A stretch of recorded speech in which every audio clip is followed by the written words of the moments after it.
What should I do after I received an outcome in my family law matter, whether it's a divorce, custody, child support, etc.?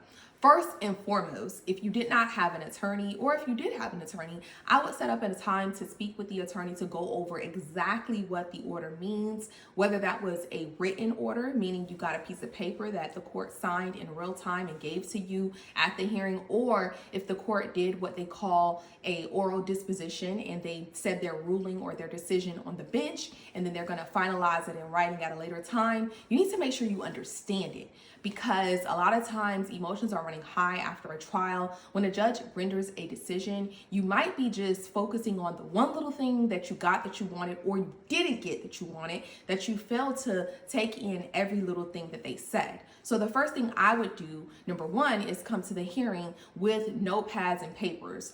The last hearing that you usually get your ruling from the judge at is called a disposition hearing. And at that hearing, again, is where they say their ruling. You want to take copious notes. You want to know who got Christmas, who got birthdays, what is the drop off and pick up procedure, if any. And while the judge is giving this ruling, if it is an oral decision, you want to make sure you're asking questions and getting clarity on the record so that you don't walk out of there with a question hanging over your head that you could have simply just asked the court once they were done, and respectfully ask them, hey judge, you said that mom gets Christmas on odd years and I get it on even years, but where do we drop off and pick up? Or, hey judge, you said that it was at noon, but I wanted to bring your attention to the fact that the child has gymnastics at noon, so we might need to make it 1:30. Or whatever the situation is while the court is rendering their decision, you want to ask questions if it's in real time. Now, if you get a physical order, there are many steps that you can take to ask the court to what we call reconsider their decision,